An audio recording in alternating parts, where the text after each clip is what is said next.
Olá, dando continuidade ao nosso curso, vamos ver agora mais um item relativo a problema de satisfação de restrições. Desta feita, nós vamos ver problemas de satisfação de restrições usando heurísticas. A pergunta que se possa fazer é possível melhorar a busca de satisfação de restrições usando heurísticas? As duas perguntas básicas que antecedem a essa: qual é a próxima variável que eu devo atribuir algum valor? E a segunda pergunta é: qual o valor do domínio dessa variável que deve ser usado agora? Vamos voltar à questão dos mapas. Como nós vimos no vídeo passado, se nós começarmos a colorir um mapa, por exemplo, com as regiões do Brasil, dispondo apenas de 3 cores, nós poderíamos começar por qualquer lugar, por exemplo, da região norte, em seguida passar para a região nordeste, em terceira para a região sudeste. Se até esse momento nós já tivermos utilizado as 3 cores, a região centro-oeste ficará impossibilitada de ser preenchida por não haver mais cor disponível, uma vez que nós temos como restrição básica a impossibilidade de duas regiões adjacentes possuírem a mesma cor. Confirmando, não há cores disponíveis para a região centro-oeste, sem quebrar a restrição básica, que regiões adjacentes devem ter cores. Bom, então nós vamos testar aqui uma primeira heurística para tentar resolver esse problema. A primeira heurística é chamada heurística dos valores restantes mínimos. Essa heurística diz o seguinte: quando você for atribuir algum valor a alguma variável em um problema de satisfação de restrições, a primeira variável a ser atribuída é aquela que tem menos valores disponíveis no seu domínio. A segunda heurística que nós vamos testar aqui é chamada heurística de grau, muito utilizada no desempate. Quando nós formos aplicar a primeira heurística, é comum que muitas variáveis possuam a mesma quantidade de valores disponíveis para elas. Neste caso, nós devemos escolher a variável que sofra mais restrições em relação às outras variáveis. No caso dos mapas, seria aquela variável ou aquela região que contém mais fronteiras com outras regiões. Por quê? Porque qualquer valor atribuído a qualquer um dos valores que estão em fronteira com essa região influenciam-na diretamente, ou seja, elas podem até mesmo impedir aquela região de ter algum valor disponível para ela. Então, usando essas duas heurísticas, a primeira coisa que nós observamos é que a região centro-oeste possui conexões com todas as outras regiões. Se aplicarmos a heurística número 1, todas as regiões terão 3 valores disponíveis, então não há como decidir usando a heurística 1. Mas usando a heurística 2, nós podemos ver que a região centro-oeste, por ter conexões com todas as outras, ela influencia e é influenciada por todas as outras. Portanto, ela deve ser escolhida primeiro. Neste caso, nós vamos escolher uma cor aleatória para cá, porque também são 3 cores disponíveis para todas as regiões. Então, escolhemos a cor vermelho, poderia ser qualquer uma outra. A seguir, nós vamos verificar que as regiões, todas as outras regiões foram limitadas em suas cores, ou seja, todas as regiões agora possuem 2 cores. A região norte só possui cor azul e verde, a região nordeste, sudeste e sul também, porque todas elas fazem fronteira com a região centro-oeste. Observando a região nordeste, nós percebemos que ela tem conexões com 3 regiões: a região norte, a região centro-oeste e a região sudeste. Enquanto a região sul, ela tem conexões com a centro-oeste e a sudeste, a sudeste tem conexão com a centro-oeste e a nordeste, e a norte com a nordeste e a centro-oeste. Portanto, nesse caso, observamos que o maior número de conexões está na região nordeste e, portanto, ela deve ser a próxima a ser escolhida. Então, nesse caso, vamos escolher, obviamente, ela não pode ter mais a cor vermelha. Então, ela vai utilizar a cor azul, ou poderia ser também a cor verde, aí não há problema. Bom, em seguida, observando que a região centro-oeste e a região nordeste possuem as cores vermelho e azul, para a região norte e para a região sudeste sobrou apenas a cor verde. Então, elas têm restrição com relação ao número de cores. Usando a heurística número 1, essas duas regiões possuem apenas uma cor. Porém, a região sudeste tem mais conexões. Ela tem conexões com a região sul, centro-oeste e nordeste.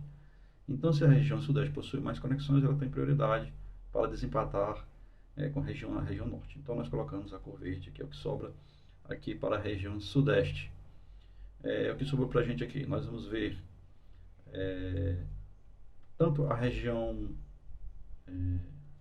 sul quanto a região norte possuem apenas uma cor. No caso, a região norte possui a cor verde, a região sul a cor azul. No entanto, elas também estão empatadas com relação às conexões. Então, escolhemos aleatoriamente qualquer uma das duas, colocamos a verde na cor norte, que é a única cor disponível, e sobrando a região sul para colocar, obviamente, a cor azul.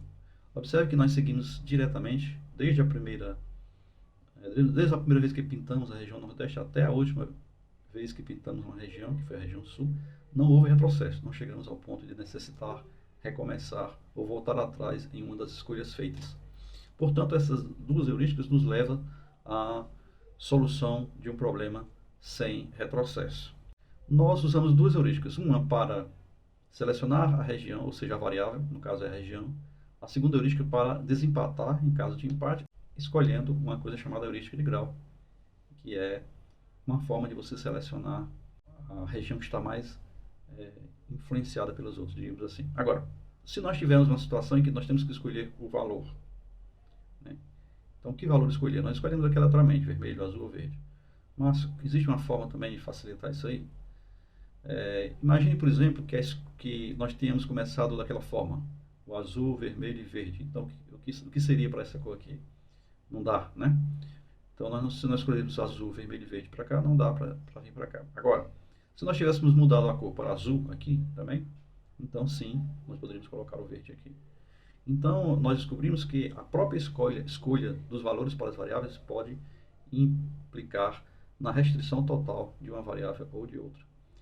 Então, neste caso, nós temos que escolher o QI. Bom, uma das formas de escolher um valor para uma variável é utilizar a heurística do valor menos restritivo, ou seja, nós vamos utilizar valores que implicam em menor restrição possível para os valores das outras variáveis. Então, se nós escolhêssemos um valor para cá, para azul, então nós automaticamente deixaremos essa variável livre. A cor azul para cá implica em não restringir a cor da região centro-oeste para vazio. A cor verde para cá implica em restringir as cores disponíveis para a região centro-oeste para cores vazias. Portanto, a escolha da cor azul seria melhor do que a escolha da cor verde.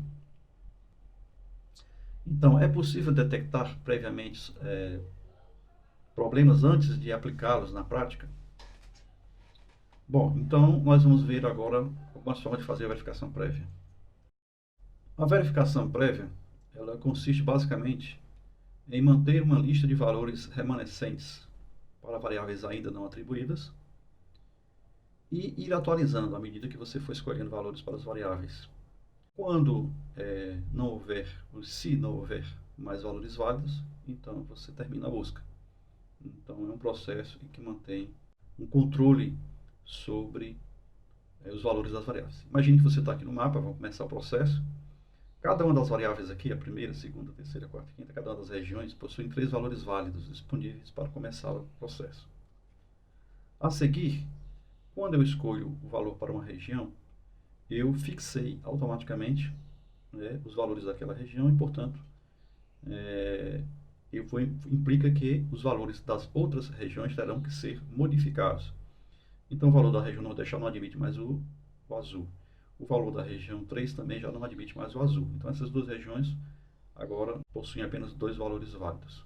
Nós verificamos que, ao escolhermos o valor para a região nordeste entre os 2 valores disponíveis, que eram vermelho e verde, nós também implicaremos na restrição de valores das outras regiões. Então, ao fecharmos essa região com vermelho, a região 3 passa a ter valor disponível apenas o valor verde. E a região 2 passa a ter o valor vermelho restrito. Portanto, essas regiões só poderão ter 2 valores. Observe que esse processo se repete, e se nós escolhermos a cor verde para a região 2, obviamente a região 3 ficará sem nenhum valor disponível e nós teremos encerrado o nosso processo de busca com falha. Bom, mas nós não queremos fazer a verificação prévia para evitar justamente a falha. Então, o que nós temos que fazer? Fazer a propagação das restrições. Antes de escolhermos um valor para a região, setarmos o valor na região, nós temos que verificar se as restrições que foram impostas a outras variáveis não implicaram em restrições mais avançadas. Então, nós vamos fazer uma propagação das restrições. A propagação das restrições costuma ser feita com um algoritmo chamado consistência de arco. Então, um arco, digamos, um arco XY, que conecta duas variáveis x e y, é consistente se para cada valor de x existe um valor de y permitido. Então, esse arco é consistente. Obviamente que se o arco não for consistente, você tem que eliminar os valores para que ele volte a ser consistente. Bom, então nós podemos ver aqui nesse gráfico. Imagino que você escolheu já a cor azul para a região norte, e você fixou a região 5 como azul. Obviamente a região 3 deixou de ser azul e a região 4 deixou de ser azul, ou seja, não é possível nem 3 nem 4 ser azul. Fixamos o vermelho para a região 4, aí automaticamente a região 4 é vermelha, a região 3 não pode ser vermelha.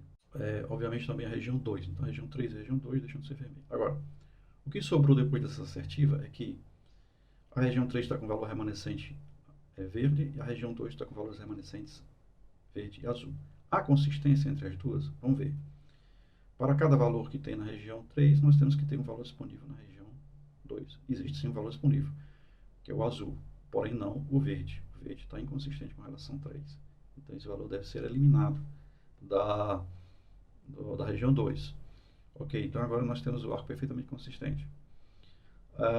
Da região 2 para a região 1, a região 2 só pode ter valor azul.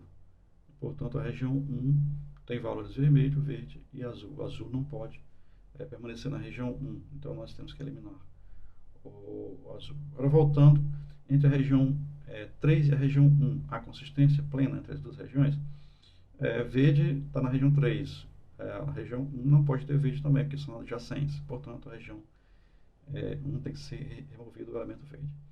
Depois de tudo isso, sobraram apenas três valores, um para a região 1, vermelho, o azul para a região 2, o verde para a região 3. Aí nós podemos pintar, então, o que aconteceu agora.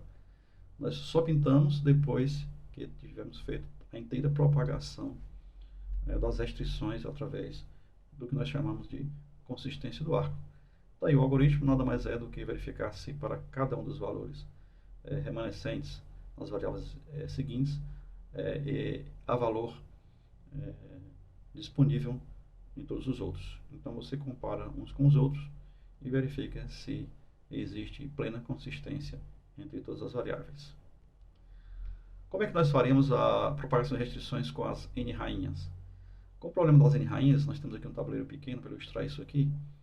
Nós podemos ver simplesmente que, à medida que nós escolhermos um valor qualquer para colocar uma rainha, automaticamente toda a linha inteira está restrita, não pode mais ser colocado outras rainhas nessa linha. A coluna inteira também está restrita, não podemos mais colocar rainhas nessa linha. E também as diagonais. Portanto, ao escolher um valor para o tabuleiro, automaticamente nós impedimos uma certa e muitas vezes grande região do tabuleiro que possa ser utilizada para colocar outras rainhas. Bom, ao escolhermos uma segunda opção em uma das variáveis disponíveis, nós também propagamos as restrições, ou seja, aquela linha não tem mais rainhas, a coluna também não terá, a diagonal também não terá, então sobraram poucos valores disponíveis. Ao utilizarmos o terceiro valor, nós automaticamente também fixamos uma região que não pode mais ser utilizada e sobrou apenas uma rainha, e aí seria exatamente a solução. Então nós vimos que com esses sistemas de propagação de restrições, nós chegamos mais rapidamente ainda a uma solução por simplesmente não haver mais variáveis disponíveis para outra coisa que não seja exatamente a solução. Então vamos ao código. Vamos começar aqui com duas bibliotecas importantes para o nosso trabalho. Em seguida, vamos definir a função gera-tabuleiro. Essa função já é conhecida da gente. Ela simplesmente gera uma abstração do tabuleiro, né? Nós podemos verificar aqui como é que ela é. A função gera-tabuleiro, tamanho 8, por exemplo. Vamos verificar que ela nada mais é do que uma representação do tabuleiro. Essa representação é simples. Para cada posição nessa lista, nós temos cada posição nessa lista representa uma linha do tabuleiro. Então aqui nós teríamos o número que equivale a uma localização da rainha nessa lista. Então nós teríamos aqui, se nós tivéssemos o número 1 aqui, a rainha estaria na posição 1 na linha 0. Se nós tivéssemos o 2 aqui, a rainha estaria na posição 2 da linha 1 e assim por diante. Vamos criar uma função aqui para converter, simplesmente para mostrar de uma forma mais visível para a gente, mais compreensível para a gente, exatamente como é que fica o tabuleiro, né? Nós podemos simplesmente representar na forma de uma matriz. É isso que ela faz. Agora nós vamos criar uma função que eu chamei aqui de geraDomínio. Nada mais é do que dizer para cada linha quais são os valores disponíveis para cada linha. Então imagine, por exemplo, que eu tenho meu tabuleiro com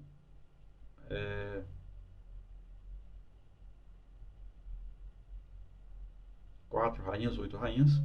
Para a linha 1, eu vou ter as 4 rainhas inicialmente disponíveis. Para a linha 2, eu vou ter as 4 rainhas disponíveis. Assim por diante. Vamos ver como é que seria. geraDomínio.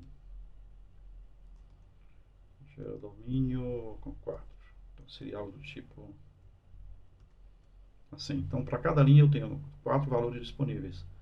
A rainha na primeira linha pode ficar no 0, no 1, no 2, no 3. A rainha na segunda linha pode ficar em qualquer valor. Então, para todas as linhas, como o meu tabuleiro inicialmente está vazio, todas as linhas possuem todos os valores disponíveis, ou seja, todas as posições para colocarmos as rainhas. Agora nós vamos criar uma função para propagar as restrições. Eu chamei aqui de função propaga restrição. A realidade, o que é que ela faz? Ela recebe o conjunto de domínios, recebe a linha e a coluna onde eu quero posicionar a minha rainha, e a seguir eu faço todas as restrições em cima do domínio. Ou seja, eu restringo as linhas. Naquela linha vai ter aquela coluna, ou seja, aqui eu já eliminei qualquer possibilidade de qualquer outro valor. Eu vou restringir as colunas, removendo todos os elementos do domínio de qualquer linha que tenha aquele valor de coluna. Eu vou restringir todas as diagonais, eu calculo as posições das diagonais que não podem mais ser atribuídas, né? Então, é exatamente isso que eu faço aqui nessa parte. Então, quando eu terminar essa rotina aqui, a variável DOMS vai conter um domínio atualizado para todas as linhas da minha matriz, ou do meu tabuleiro, como queira. A seguir, eu criei uma outra função que eu chamei de consistente. Esse consistente não é exatamente a consistência de arco, ele é consistente a verificar se em todos os domínios se existe algum deles que está com valor zero. Se algum desses domínios estiver com valor zero, ou seja, não é possível atribuir nenhum valor àquela linha específica, então esse domínio não está consistente. Então houve uma falha. Agora nós vamos criar o nosso algoritmo de satisfação de restrições, bem pequeno, né? Está aqui tudo que nós precisamos para resolver os problemas das N rainhas usando satisfação de restrição com propagação de restrições. Como é que funciona essa função que eu chamei de CSP4? Ela simplesmente pega o domínio, uma linha qualquer e o tamanho máximo do tabuleiro. Bom, se o L aqui já chegou igual ao N, quer dizer, está na última linha, e o domínio é consistente, então a gente retorna, beleza, o domínio é consistente. Então, basicamente é a solução. Agora, se não, nós vamos pegar os valores do domínio e vamos para cada um dos valores, nós vamos propagar as restrições para as linhas seguintes. Então, nós vamos chamar a função propagar restrições, passando para ela uma cópia do nosso domínio, passando para ela a linha e passando para o valor, e nós vamos propagar as restrições. Propagando as restrições, nós temos um novo domínio.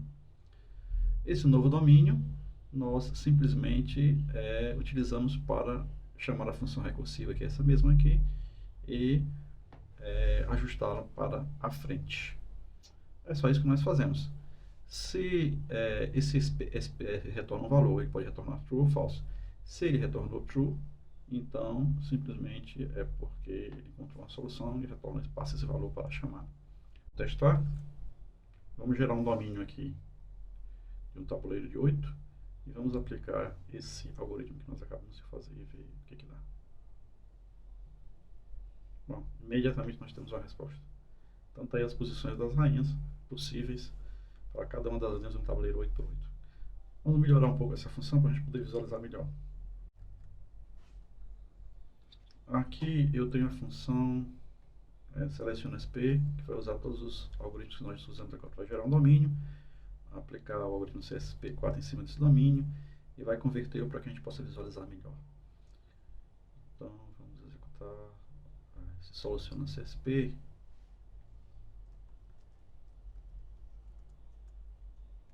Para n rainhas, no caso n vai ser igual a 8.